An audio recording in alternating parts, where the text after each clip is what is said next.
स्वागत है आपका आवाज अड्डा में। रिटेल बनाम ई-टेल की लड़ाई में रिटेल खिलाड़ियों ने एक और हमला बोल दिया है। रिटेल यानी दुकानों में सामान बेचने वाली इंडस्ट्री को सबसे बड़ा खतरा इस वक्त ई-टेल यानी वेबसाइट या ऐप से सामान बेचने वाली कंपनियों से है। ताजा हमले में फुटवेयर एसोसिएशन ने दिल्ली हाई कोर्ट में केस दर्ज कराया है और इस पर कोर्ट ने सरकार को नोटिस भी भेजा है, ये पूछते हुए कि क्यों ना रिटेल और ई-टेल की फंडिंग के नियमों को एक समान बनाया जाए। इसी दलील को लेकर रिटेल कंपनियां मई में दिल्ली हाई कोर्ट गई थी। केरल हाई कोर्ट में मोबाइल बेचने वाली कंपनियां भी फ्लिपकार्ट और अमेजॉन जैसी साइट्स के खिलाफ शिकायत लेकर पहुंच गई है। क्या रिटेल कंपनियों की ये दलील वाजिब है कि अगर ई-टेल में एफडीआई है तो हमारे लिए क्यों नहीं, या फिर ई-टेल की बढ़ती लोकप्रियता को देखते हुए इसे रोकने की हर कोशिश की जा रही है? इस पर चर्चा करने के लिए आज हमारे साथ जुड़े हैं बीजेपी की प्रवक्ता गोपाल कृष्ण अग्रवाल, जो समझाएंगे कि क्या है सरकार का रुख इसमें। फ्यूचर ग्रुप के joint MD Rakesh Biyani, Technopak के चेयरमैन अरविंद सिंघल, पिनस्टॉर्म के फाउंडर महेश मूर्ति जुड़े हमारे साथ और फुटवेयर एसोसिएशन के वकील ऋषि अग्रवाल। स्वागत है आप सबका। अरविंद सिंघल जी, आपसे मैं पहले समझना चाहूंगी कि पहली नजर में देखें तो इसमें तर्क समझ में आता है कि इनको आप अलाउ करते हैं एफडीआई तो हमें क्यों नहीं, ये भी बेचते हैं हम भी बेचते हैं, लेकिन इसके पीछे मंशा क्या है? क्या ये बात भी नहीं सही है कि जो ई कॉमर्स कंपनियां हैं वो रिटेल कंपनियों की सेल्स में सेंध डाल रही है? देखिए, मेरे विचार से ये बात सही नहीं है। जो फिजिकल रिटेलर्स हैं, जैसे अभी राकेश बियानी जी भी बताएंगे, और बहुत सारे और जो फिजिकल रिटेलर्स हैं, उनको एक तरीके से उनका एक हाथ बांध रखा कि वो फॉरेन कैपिटल को एक्सेस नहीं कर सकते, नहीं तो वो भी ऑमनी चैनल रिटेल कर सकते हैं, ई टेलिंग भी वो कर सकते हैं और रिटेल भी कर सकते हैं। तो मेरे विचार से इस समय लेवल प्लेइंग फील्ड की जो उनकी मांग है रिटेल सेक्टर की, कि आप चैनल के ध्यान मत दें कि भाई ई कॉमर्स है, ई कॉमर्स भी रियलिटी है, फिजिकल रिटेल भी रियलिटी है, तो इनके जो नियम है वो एक ही होने चाहिए सबके लिए। और मेरे विचार से ये जो तर्क है ये बड़ा मतलब कॉमन सेंसिकल है। ये तो सरकार को इसमें क्यों इतना समय लग रहा है सोचने में, ये मेरी समझ के बाहर है। ओके, इसमें मैं ऋषि अग्रवाल से पूछना चाहूंगी, जो वकील हैं रिटेल कंपनियों की, इस केस में फुटवेयर एसोसिएशन की। यहां पर आप लोगों ने कहा कि ये मार्केट प्लेस नहीं है, ये सेलर्स हैं, लेकिन ये बताइए कि किसी भी दुकान में जब फुटवेयर बिकता है या कुछ भी बिकता है वो भी एक मार्केट प्लेस की तरह ही एक्ट करते हैं। क्या इसमें कोशिश ये है कि ई कॉमर्स की जो फंडिंग की टैप है वो बंद हो जाए, या फिर कॉमन लेवल प्लेइंग फील्ड जो आप कह रहे हैं वो एक तरह से बहाना है? नहीं, तर्क एक ही है कि दोनों को लेवल प्लेइंग फील्ड मिले। अगर एफडीआई अलाउ होता है ई कॉमर्स में, तो फिजिकल रिटेल में भी एफडीआई अलाउ होना चाहिए। अगर एफडीआई ई कॉमर्स में अलाउड नहीं है तो एफडीआई फिजिकल रिटेल में भी अलाउड नहीं होना चाहिए।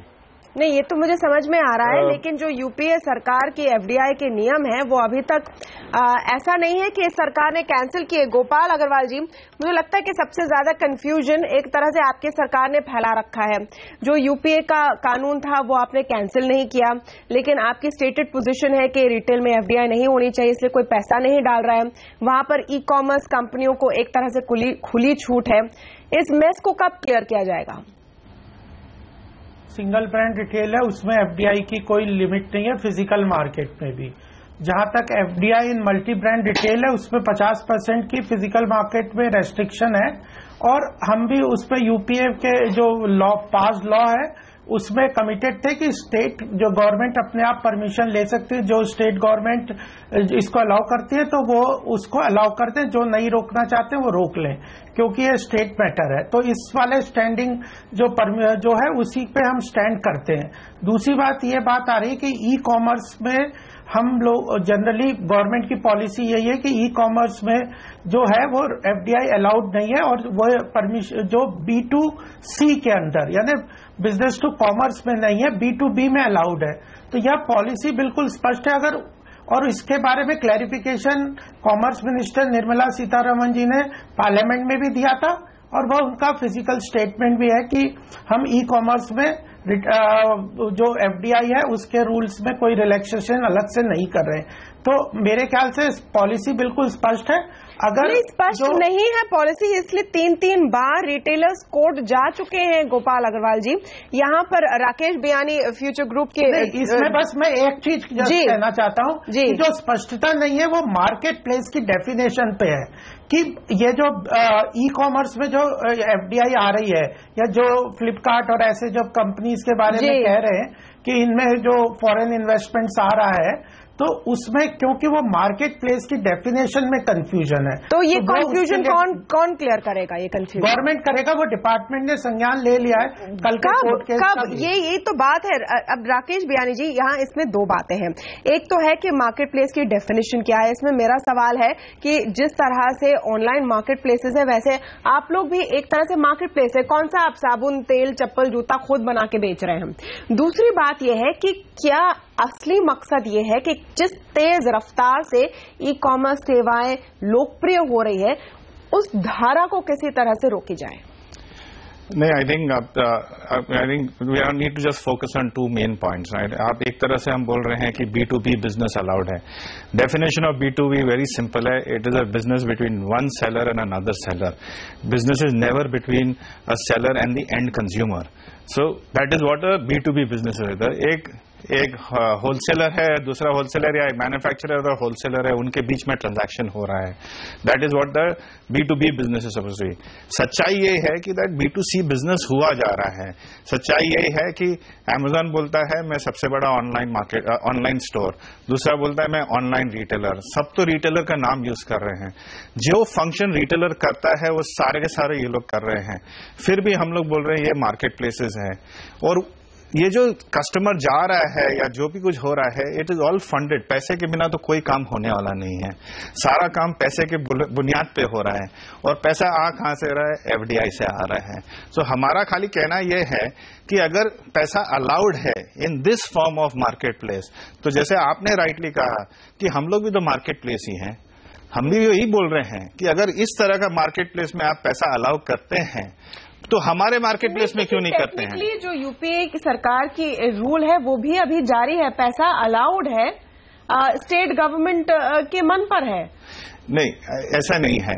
आप एक प्लीज समझे कि राइट, हम लोग बोल रहे हैं कि ये market place of B2B market place है, पर रियलिटी में तो B2B ट्रांजैक्शन नहीं हो रहे हैं। हमें को सबको पता है सारे ट्रांजैक्शन तो B2C हो रहे हैं। जस्ट फिजिकली खाली एक बात बताएगी कि डमी सेलर को बीच में खड़ा कर दिया गया है और आप बोल रहे हैं कि मैं B2C ट्रांजैक्शन में पार्टिसिपेट नहीं किया, ये बात गलत है। तो खाली मुद्दा खाली यही है। मुद्दा ये है कि अगर इस तरह का मार्केट प्लेस अलाउड है in electronic form, so what is the wrong in the physical form of the same market place? Arvind Singhal ji, इसे क्या कॉन्टेक्स्ट में देखना जरूरी नहीं है? क्योंकि इस बार फुटवेयर एसोसिएशन गई है दिल्ली हाई कोर्ट, मई में रिटेलर्स एसोसिएशन ऑफ इंडिया गई थी हाई कोर्ट इसी सवाल को लेकर। केरल हाई कोर्ट में भी एक केस पेंडिंग है इसी सवाल को लेकर। तो क्या एक कॉन्सेंट्रेटेड एफर्ट नहीं है कि किसी तरह से जो तेजी हो रही है एक क्षेत्र में उसको रोका जाए ताकि हमें भी कोप अप करने का मौका मिले? नहीं तमन्ना जी, मेरे ख्याल से किसी भी एसोसिएशन की प्ली ये नहीं रही है कि ऑनलाइन को रोका जाए।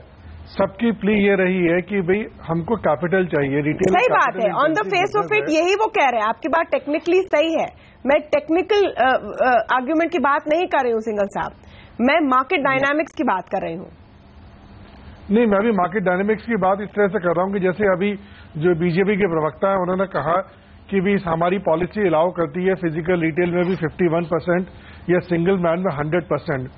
उन्होंने बीजेपी ने मेरे विचार से यूपीए की पॉलिसी को क्यों की खत्म नहीं किया, वो बड़े स्मार्ट है बीजेपी मेरे विचार से। यूपीए की पॉलिसी इतनी ज्यादा इम्प्रैक्टिकल पॉलिसी है कि कोई भी फिजिकल रिटेलर उसमें एफडीआई ला ही नहीं सकता है। जैसे कंडीशंस लगाई हुई हैं कि भी आप $100 मिलियन बैकएंड में इन्वेस्ट करेंगे और 1 मिलियन से पॉपुलेशन के ऊपर को आप ही बेच सकेंगे और 30% आप माइक्रो, स्मॉल और मीडियम एंटरप्राइजेस से सोर्स करेंगे। कोई भी ऑनलाइन रिटेलर ये कंडीशन फॉलो नहीं कर रहा है, जबकि फिजिकल रिटेल के साथ में ये कंडीशन लगाई हुई है। तो मेरे विचार से अभी तक जितना भी जो डिस्कशन हुआ है फिजिकल रिटेलर्स की तरफ से, वो मेरे विचार से इसलिए हुआ है कि भी आप इन्हें हमको एक तरीके से लेवल प्लेइंग फील्ड नहीं दी हुई है। ये आपकी बात सही है कि ऑनलाइन रिटेल से थ्रेट है, लेकिन मेरे विचार से जितने भी फिजिकल रिटेलर्स हैं, चाहे वो फ्यूचर ग्रुप हो, चाहे वो रिलायंस हो, टाटा ग्रुप है, सबके पास इतनी क्षमता है कि वो ऑनलाइन गेम भी खेल सकें। मेरे विचार से कोई जो प्योर प्ले ऑनलाइन प्लेयर्स हैं उनके पास कोई ऐसी नई चीज नहीं है जो फिजिकल रिटेलर्स की कैपेबिलिटी में नहीं है। सिर्फ एक चीज मिसिंग है, वो है एक्सेस टू कैपिटल, और सिर्फ उसी की मांग हो रही है कि भाई आप हमें एक्सेस टू कैपिटल दीजिए। गोपाल कृष्ण अग्रवाल, फिर यही बात आती है कि आप या तो क्लियर करें कि सबके लिए फंडिंग की एक्सेस हो, चाहे वो रिटेल हो या ईटेल हो, लेकिन आपकी स्टेटेड पोजीशन है। दूसरी तरफ क्या आप इस सिचुएशन में हैं अभी क्या आप कहेंगे कि ई कॉमर्स कंपनियों को जो पैसा मिल रहा है फिलहाल उसे बंद कर दिया जाए? नहीं, देखिए एफडीआई बहुत इंपॉर्टेंट है देश के लिए और डिजिटल इंडिया भी एक फोकस एरिया है, तो ऐसा नहीं करना चाहिए, कोई ड्रास्टिक स्टेप नहीं लेना चाहिए। जहां तक इंडस्ट्री की डिमांड है कि जो लेवल प्लेइंग फील्ड है, अगर मल्टी ब्रांड रिटेल में जो कंडीशन लगा के हम फिजिकल मार्केट के एक्सेस को एफडीआई के लिए रोकते हैं, से अगर इसको हम B2C अगर ये करते हैं तो सेम कंडीशन ई कॉमर्स में भी लगनी चाहिए। ये तक यहां तक ठीक है, वो सेम फिजिकल कंडीशंस के लिए और इनके लिए लेवल प्लेइंग फील्ड जो इंडस्ट्री की डिमांड है उसके लिए हम एग्री करते हैं। जहां तक मल्टी ब्रांड रिटेल के जो मार्केट है या जो प्लेयर्स हैं उन लोगों को एफडीआई से नहीं, आप एक मिनट गोपाल अग्रवाल जी, आप समझाइए कि क्या अंतर है किसी से बिग बाजार में और अमेजोन में? दोनों जगह एक ही चीज कर रहे हैं, उनके लिए अलग अलग पॉलिसी क्यों? नहीं, मैं तो मान रहा हूं कि दोनों एक ही चीज कर रहे हैं। अगर B2C कर रहे हैं, अगर बिजनेस B2C तो कर रहे हैं, हाँ, तो इसीलिए कोर्ट ने कल जो फैसला दिया है और सरकार भी कह रही है कि हम मार्केट प्लेस को जो पूरी तरह डिफाइन कर देंगे। और निर्मला सीतारमण जी ने तो कहा है कि ई कॉमर्स में जो एफडीआई है उसकी पॉलिसी उसी तरह रहेगी जो फिजिकल मार्केट पे रहेगी, उसके लिए कोई अलग से एफडीआई पॉलिसी या उसमें लेवल प्लेइंग फील्ड को हम अलग रखेंगे, ऐसा कोई सरकार की मंशा नहीं है। बट इम्प्लीमेंटेशन लेवल पे अगर कोई कॉम्प्लेक्सिटी आ गई है तो सरकार उसको कोई नहीं, बहुत सारी कॉम्प्लेक्सिटी आ गई। इस पर और हम चर्चा करेंगे एक छोटे से ब्रेक के बाद। बने रहिए हमारे साथ।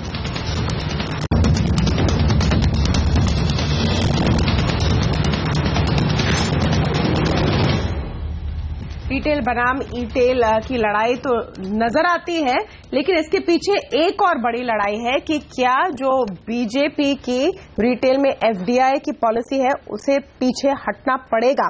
महेश मूर्ति हमारे साथ जुड़े हैं फोन लाइन पर। महेश मूर्ति, यहां पर जो बीजेपी ने फिलहाल कर रखा है एफडीआई पॉलिसी में, वहां से पीछे हटना ही पड़ेगा, क्योंकि दो विकल्प हैं, या तो आप सारा फंडिंग बंद कर दीजिए या फिर आप ई कॉमर्स कंपनियां जो पनप रही है उनकी ग्रोथ खत्म कर दीजिए।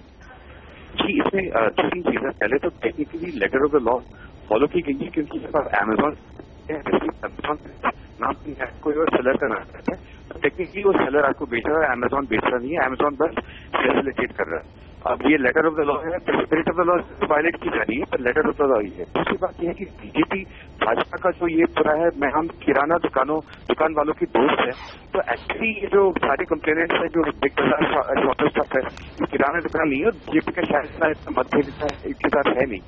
तो बीजेपी पर प्रोटेक्ट किराना दुकान वालों को, और ये कहा जा सकता है कि ओके जी महेश, आपका बेसिक पॉइंट में समझ गए। महेश मूर्ति ये कह रहे हैं कि लेटर ऑफ द लॉ अगर देखें टेक्निकली, फॉर एग्जांपल अमेजॉन बिल्कुल नियम नहीं फ्लाउट कर रहा है, क्योंकि वो सीधे नहीं आपको बेच रहा है, वो आपको सेलर्स की विकल्प दे रहा है और फिर सेलर्स से आप चूज करते हो आपको किससे खरीदना है।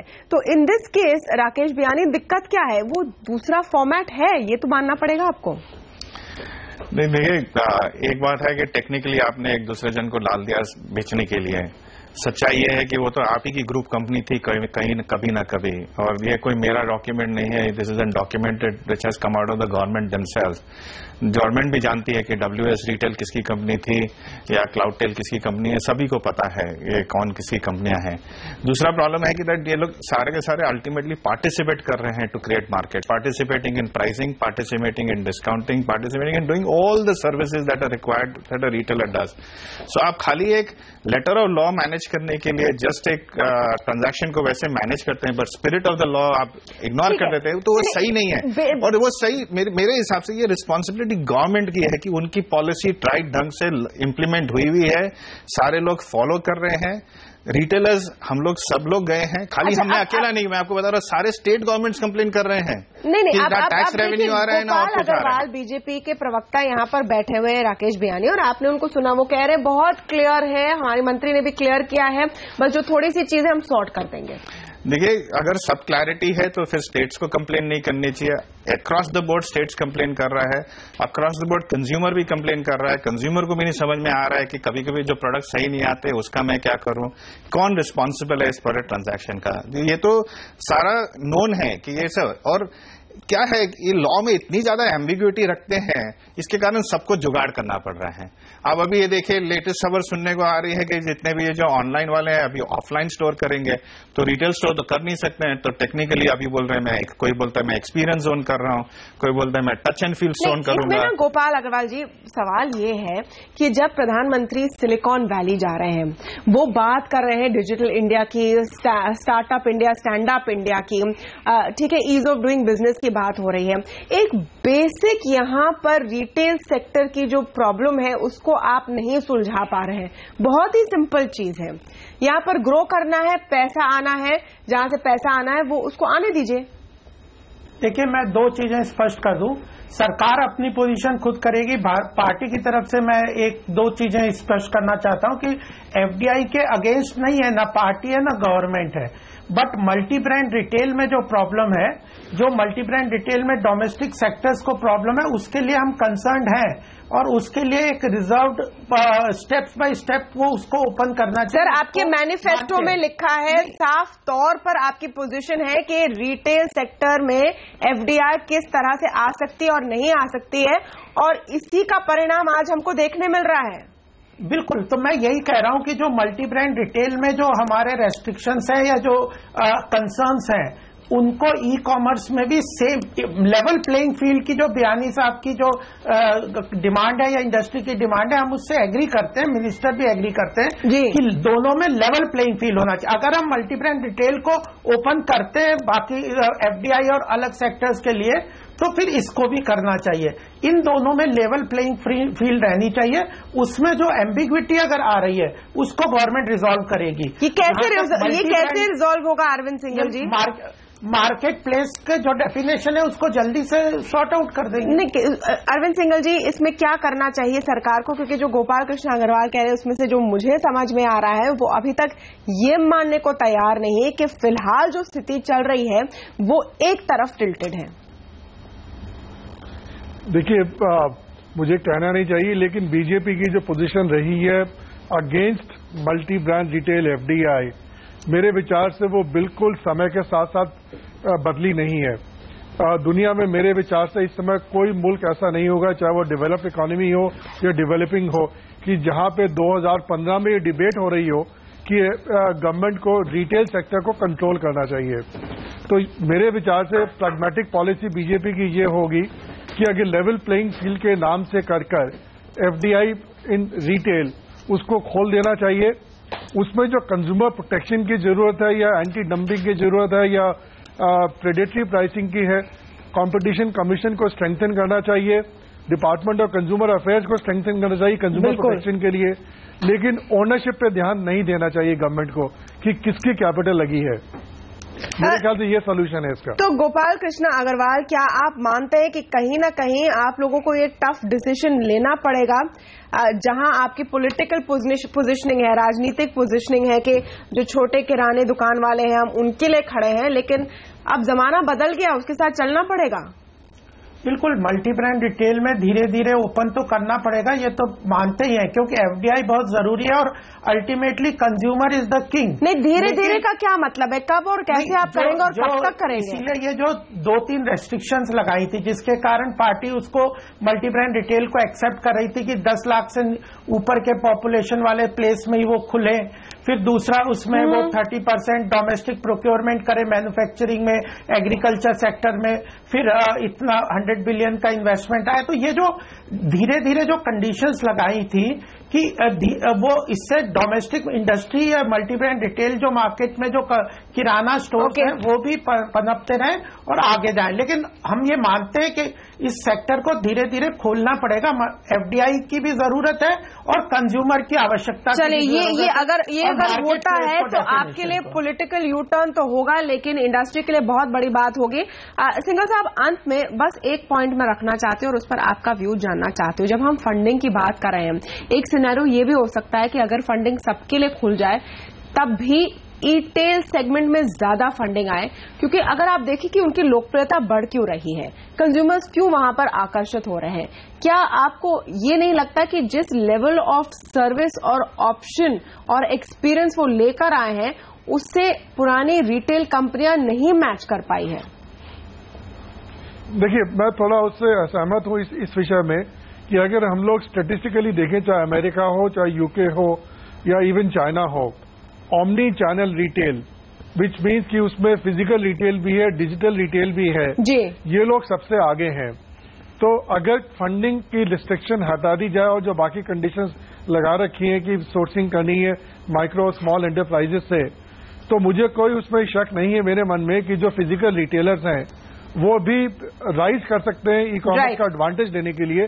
ई commerce is a reality but there is no rocket science. Physical retailers have got a lot of experience managing the retail business, वो कर सकते हैं। ओके, बहुत बहुत शुक्रिया हमसे बात करने के लिए, आप सबका इस चर्चा में शामिल होने के लिए। नमस्कार।